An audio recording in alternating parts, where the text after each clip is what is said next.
Yan. Pag nalinis yun, yan, nakakalabasan niya. Pag nalinis yung lupa, ito ang inyong makikita. So, ito yung property ano sa Bandaron. So, yung Bandaron. So, ito ay rectangle na pahaba, pababa. Magandang araw muli mga kalupa. Nandito po tayo ngayon sa Kalayaan, Laguna at meron na naman po ako ipapakita sa inyong overlooking. Ang ganda nung ating property for sale ngayong araw na to. Ops, teka, pauwi na ako nito. Okay. Balik tayo. At puntahan po natin yung property. Let's go. Mga ilang metro yung frontage nito? Yung bakod na yon, Hindi kasama yun. hindi kasama yon. So yan, yung may signage na yan, yung ano.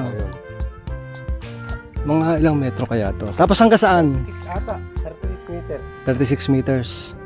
Mahaba kasi yung ano niya, yung Ay di hanggang dyan sa mga kahoy-kahoy na yan. Yan. Nandito. Lampas na yan, doon na. May saka pa dito sa mga. May sako pa sa baba. Ito, konti lang, no? Oo. Okay, so tapos ito pataas. Pataas yan. Ay di kung ito pala i-develop, pwedeng ditong mag-entrance paakit na ganon. Tapos doon sa taas may daan din. Ay doon, hindi na tayo pwedeng dumaan doon kasi ano na yun, may mga may-ari doon. Ah, may mga may-ari. So ito na yung talagang pinaka magiging entrance niya. Ayan. Kaya may may-ari na dyan. Pahaba yan na, pahaba. Pag ganun ba? Pahaba. Ayan yun. Yan. Pahaba siyang ganun. Ah, pahaba. Saan yung kalsada? Ito. Ayan. Ah, okay. Ayan yung kalsada. Nandito tayo. Kalsada. Oo. So pahaba siya. Yung pahaba siya pag ganun pataas. Ilang square meter? 4,795. 4,795. Oo. Ayun nga po. So ito ay 4,795 square meter. So halos 4,800 square meter. At ito po ay along the road. Ayan po yung nakikita ninyo, no? At ito po ay sloping, pataas. Overlooking po ito doon sa Laguna Lake. At mamaya po ipapakita ko sa inyo.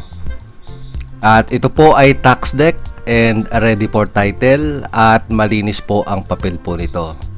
Ayan, so hanggang doon po yan sa may kahuyan na yon, sa may kanan. Hanggang doon po ang ating property na ibinebenta. At kung kayo po ay nagnanais na makita ang property na ito na personal, ay mangyari lang pong kontakin nyo po ako sa aking Viber or WhatsApp. Yan pong naka-flash sa screen po ninyo ngayon.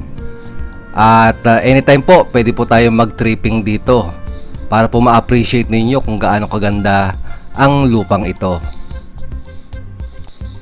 Okay, so ito po yung daan papunta doon sa itaas ng property. So tayo po ay kanina ay nasa ibaba. So yung nakikita ninyong road kanina sa baba, ayan, umakyat lang po tayo ng ilang liko at ito na po yung tinatahak nating pathway papunta po doon sa itaas noong property. At kung mapapansin po ninyo, ito po ay daang tao lang. Ito po ay iba ang may-ari. So pupuntahan po natin yung itaas noong property. At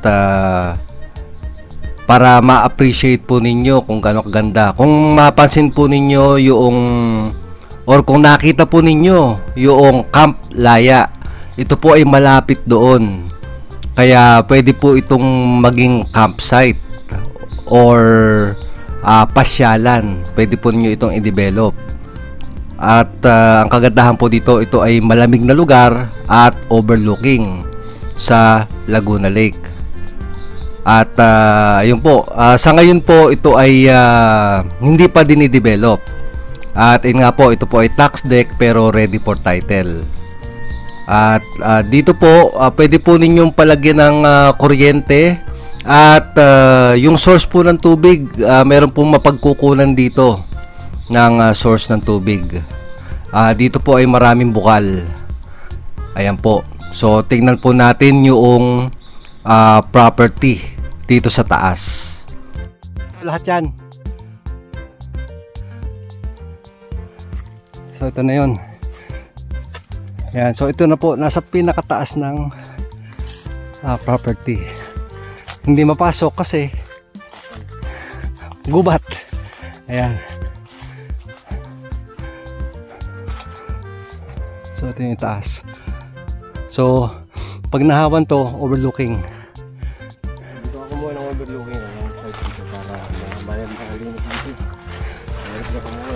Kaya nga eh. Kaya nga, pag nalinis to, lalabas na yung pinaka-overlooking yung lalabas dito sa harapan niya. oo. Yan o. Pag nalinis yun, ito na yun. Yan. Pag nalinis yun, yan, nakakalabasan niya. Pag nalinis yung lupa, ito ang inyong makikita. Ayan. So, ito yung property ano sa Bandaron. So, yung Bandaron. So, ito ay rectangle na pahaba, pababa. Hanggang doon sa kabilang kalsada. Ayan. So, ito yon. At, yan. Yan ang makikita yung view. Ngayon, yung lupa ay sloping. Sloping pababa. Yung rectangle na yon, sloping pababa. Kaya very ideal siya for mga campsite. Ayan. At dito sa lugar na to, malamig ang klima. At ayan oh, talagang in line with nature ka. Ganda. Oh. Grabe.